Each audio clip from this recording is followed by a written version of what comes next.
Welcome, everyone, to this briefing brought to you by the Israel Defense and Security Forum, IDSF. In Hebrew, our name is Bitronistim.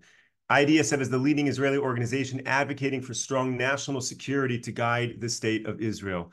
Thank you so much to all of our viewers and supporters for tuning into this briefing. It's a great privilege to be able to bring you really behind the headlines, what is happening here in Israel. And I'm very happy to be joined today by Danny Seaman, who is a fan favorite. Danny, thank you so much for joining. It's my pleasure, as always. Danny, maybe we'll start and you can just provide a general update about what is happening in this war and your thoughts of what's going on right now. Okay, I think if you've been following the news, the big news here in Israel today has been things that happened actually yesterday, was the taking out of a terrorist cell, if you want to call it, a group of terrorists who ended up also being, and I mention it this way deliberately because it ended up being the sons of Haniya. And there was some talk here in Israel by some of the media that the Prime Minister's office was not informed, and the chief of staff, not the chief of staff, the Minister of Defense was not informed about this.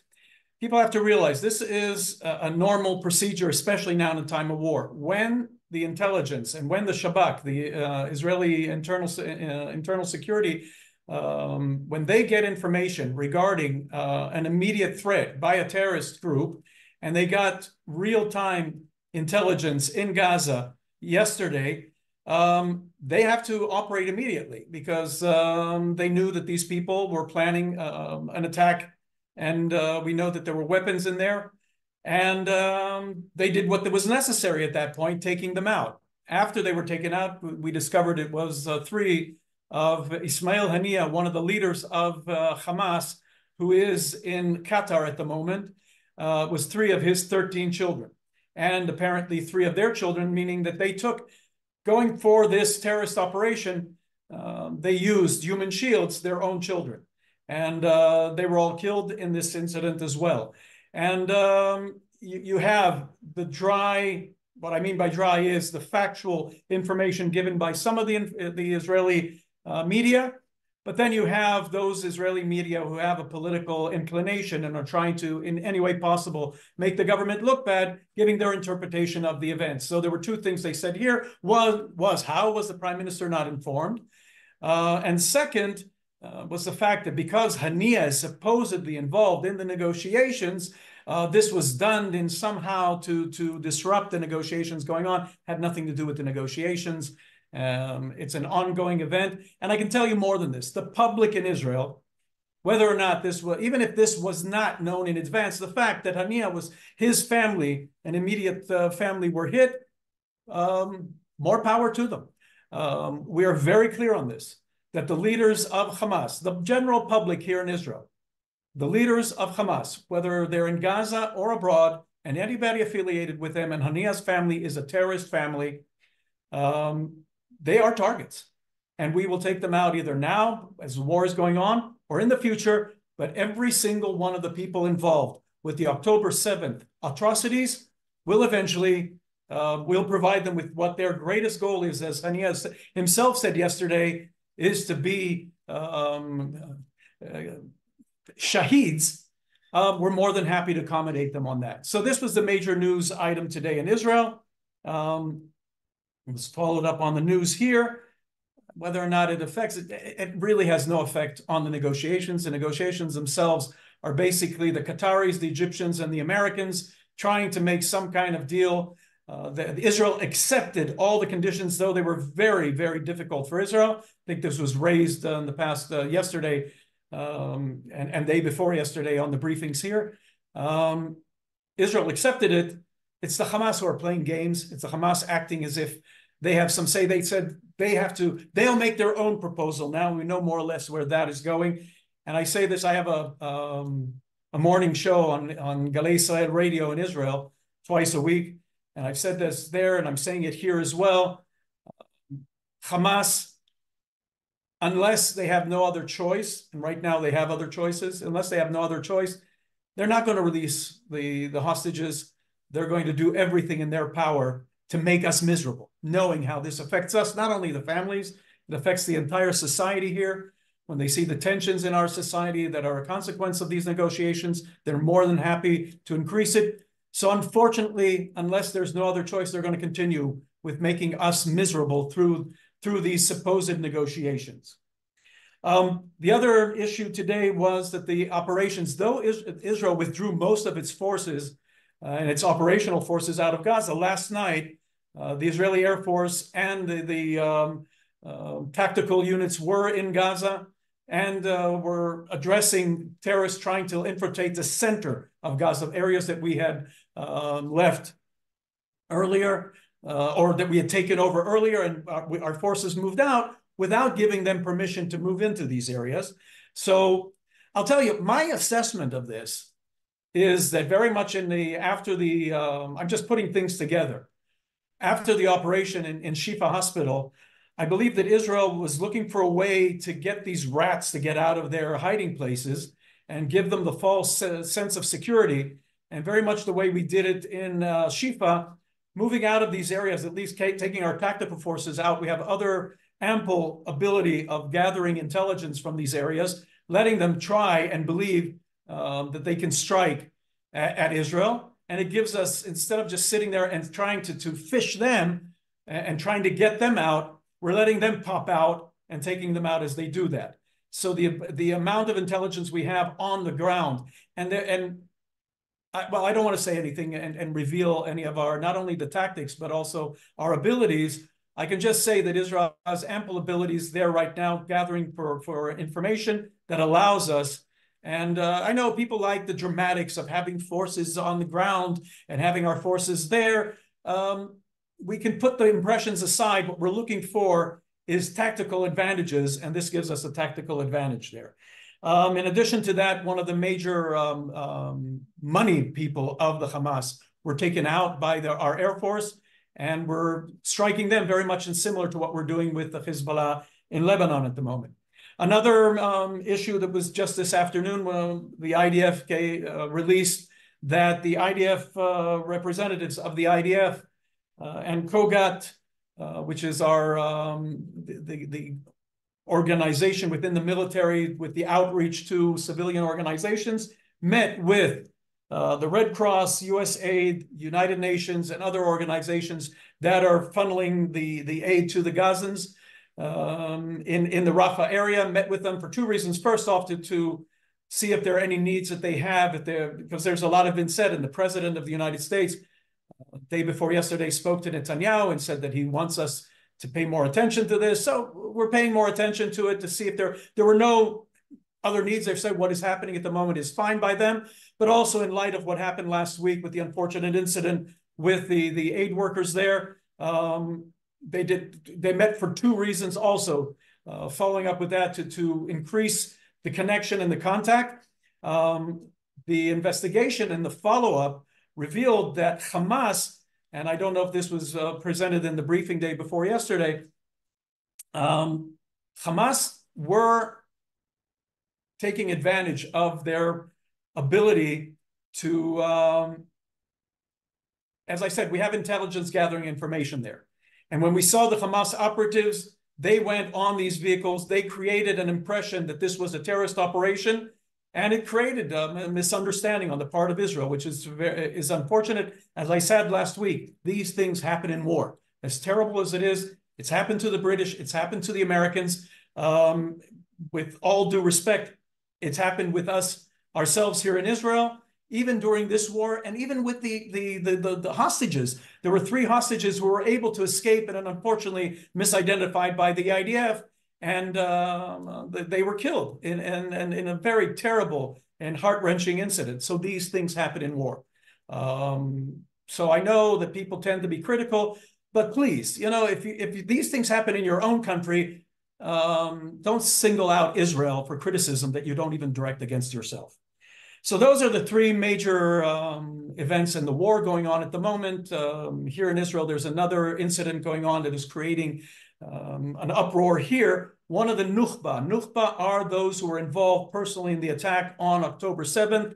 One of the prisoners who were taken had a medical emergency oh my God, his sugar levels started to rise, and he was taken to a hospital, but taken to one of the major hospitals in Israel. A family, a person who lost his daughter back in a terrorist attack on January 2017, Herzl Hajjaj, heard about this. He went to the hospital, expressed his outrage over the fact that they're being treated in our hospitals instead of being treated in military installations. Apparently, the military took him out and reported to the public here that they were taken to a military hospital installation, medical installation. But apparently today it's found out that they were taken to a hospital in Ashdod. And people are furious about this. And with all due respect, these are not prisoners. They're not military personnel. These are terrorists, and the worst kind of terrorists. Personally, I'd say give the bastards aspirin and let them work it out. And if it doesn't work, then they die. It's a shame, but we don't owe them a damn thing. So people here in Israel are really pissed off at this, and really this is an issue that is absolutely intolerable right now. So this will be another issue that we're going to be addressing later on. These people should not be treated in hospitals. Let's put it simply at that. So those are the major news items here referring to the security situation. Danny, thank you so much for sharing all of that, and also sharing some of the emotion that people here in Israel are feeling. You are absolutely not alone in that. Thank you to all of our viewers who are sending in the questions now, who are sending the questions in before the briefing. Danny, I have a question for you, really something that you shared with me earlier today. My kids are coming home from school this week with the message from their school that they're supposed to bring home all of their books for Pesach break because Iran might be retaliating. And therefore, and it's not just my kids, many kids are coming home from school with this message that we don't know, will school be in session after the Pesach break because of the retaliation of Iran? And I know you have a very strong opinion on using that word, that there was this incident in Syria and now Iran is retaliating and Israel is bracing for the retaliation of Iran. Can you share with our viewers what you told me earlier today? I should have mentioned this also. It's one of the major issues going on and events happening here in Israel at the moment is the expectation or the threats coming from Iran. Now, this is not a retaliation. We've been at war with Iran indirectly since October 7th through their proxies. That means Hamas, Hezbollah, Iraqis through Syria, and also the Houthis in Yemen. These are all organizations that were funded, trained, and directed by Iran. Iran is very much involved in everything that is happening here. For years, they have been involved in Syria, in positioning themselves in Syria, not only helping the Syrians themselves, but also positioning themselves along the border with Israel and operating their operatives. It's not only the Hezbollah in Lebanon, there are other forces, Shia forces that are operating there. So Iran is in direct, they're taking a back seat and playing to try to keep themselves out of this. But over the years, we have taken out with very accurate intelligence Iranian-backed or Iranian-supported installations in Syria and in Lebanon. And last week, we did take out their person who was the commander of all these forces. And they've sworn that they're going to get back at Israel. Well, with all due respect, we're in the midst of a war. We understand, and the public in Israel here is something else that people have to understand. For years, and I've mentioned my family are from Ashkelon. I grew up there. I'm there every weekend. The people in the south, in Ashkelon, in Sderot, in Netivot, we're all familiar with the facts. In the past 20 years since we left Gaza Strip, there have been incidents there of escalations, periods of escalations. And the public have always said, in these areas, we're willing to take what it's necessary. We'll be in our shelters. We'll do everything, but finish it for once and for all. And unfortunately, Israel did not do this. And then we paid the price of October 7th, which a lot of it is, and these are still things that are going to be investigated. But the public have always said that, and they even mean it 10 times more at the moment. Because after what we went through, it's not only in the south of Israel, throughout Israel, Israelis understand right now and are willing to take whatever is necessary in order to finish the threat, the existential threat that we're under at the moment, and that includes Iran. And the international community has to understand this, that Iran is a threat not only to Israel, because the Houthis are also disrupting the traffic of the ships in the south, in the areas around Saudi Arabia and Africa and the African Peninsula. So they are a threat to Western civilization. Now, if you take this and you take ISIS, who have been threatening now also to take action, not only in Russia, but also in Europe itself, and they're threatening the soccer matches, the European Championship games that are happening. They've said they're going to have an attack there. They're also supported by Iran. And Iran may try to do something with Israel. We're expecting it. I don't know what they're going to be doing, if they're going to do it directly, they're going to do it through proxies. But this is not a retaliation. This is an escalation of the war against Israel, and we'll respond in kind. The Prime Minister said this today, that we have abilities, we have the knowledge, and the less said better on this. Let's put it this way. Also, not to create hysteria. There's no reason for that. If anybody has to be hysteric, and I think they've learned that from the attack last week, when it was a super secret meeting of the heads of the Iranians, and somehow we knew about it. And the same way we knew about Hania's, well, we didn't know it was his son, but we knew about that, the terrorist attempt there. And I think they're the ones who should be concerned right now. And so should be the international community. And don't give us any of this nonsense about the negotiations going on. Look, with all due respect to the negotiations, it is not about Hamas, and it is not about the Arabs in Gaza. It is about the fact that Israel was attacked. There was a ceasefire the day of October 6th. They violated, not only violated this, they perpetrated one of the worst massacres in the Western world in this new century.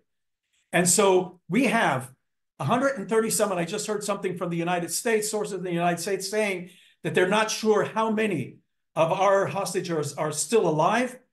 So those people who were so worried this week about prisoners being held by Israel, or Israel taking out members of the Hezbollah and Hamas, with all due respect to all of you, there are women, children, elderly, and young Israelis being held against their will. No country in the world would have tolerated this.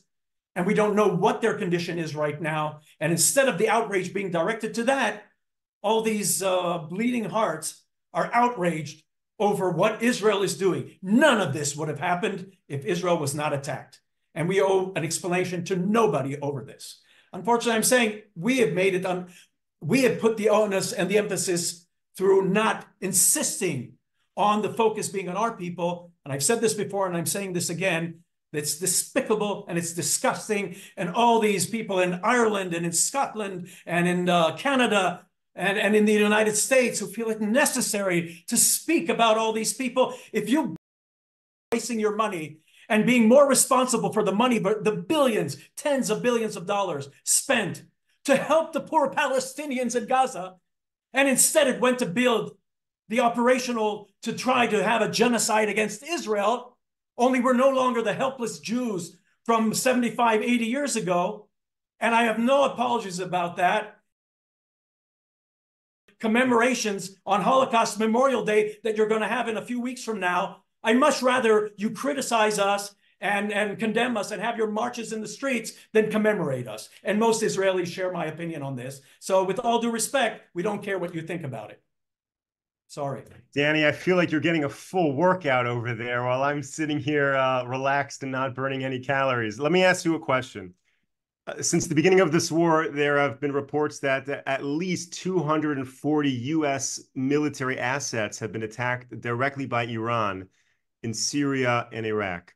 Do you think that the Western world and that the U.S. doesn't appreciate the fact that they're being targeted as well? Are they trying to ignore that?